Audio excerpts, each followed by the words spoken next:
আমাদের আগের সিনটা শেষ হয়েছিল যে যখন মেয়েটা বুঝতে পারলো যে ছেলেটা তার প্রতি দুর্বল বা ভালোবাসতে শুরু করছে তাকে, তখন ওই মেয়েটা ওই ছেলেটার যত ভালোবাসার মানে সিস্টেম খাটাইয়া মানে যত দুর্বলতার যত সুযোগ আছে সবগুলো নিত।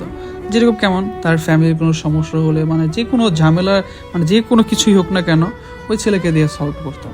তো এইভাবেই মানে তাদের মানে তার শখগুলো, তার কী কী শখ আছে বা তার কী কী ইয়ে ছিল, ঠিক আছে। তো আগে করছে কি মেয়েটা ওই ছেলেটার ভালোবাসার মানে অর্জন করছে, মানে যে কোনোভাবেই তাকে অর্জন করছে, অর্জন করে তো এখন তাকে মানে মানে তাকে ব্যবহার করতেছে অর্জন করার পরে। তো কি একটা মানে অবস্থা দেখেন, যখন মানে ওই ছেলেটা প্রথম ভালোবাসাটাকে ভুলে দ্বিতীয় ভালোবাসাটাকে মানে আঁকড়ে ধরে বাঁচতে চাইছে, ঠিক তখনই ওই মেয়েটা তার ওই মানে দুর্বল জায়গাগুলো মানে আঘাত করতে শুরু করছে। মানে কি দুর্বলতার জায়গাগুলো আর কি ব্যবহার করতে শুরু করছে, আঘাত করতে শুরু করেনি, তখন ব্যবহার করতে শুরু করছে। তো ব্যবহার করতে যখন শুরু করছে তখন ওই ছেলে তো আর বুঝতেছে না, ওই ছেলে তো মানে মেয়ের মানে প্রেমে একেবারে মানে পাগল হয়ে দিবানা হয়ে গেছে।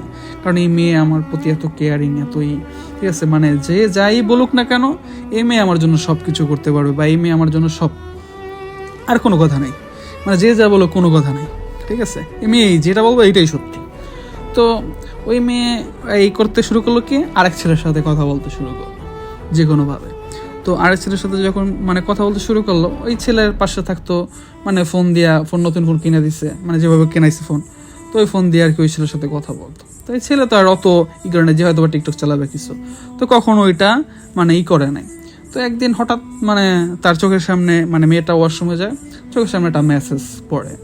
তো মেসেজ পড়ার পরে ওই ছেলেটার একটুই হয় যে তারপর আবার চিন্তা করে থাক এটা মনে হয় তো ফ্রেন্ড কেউ।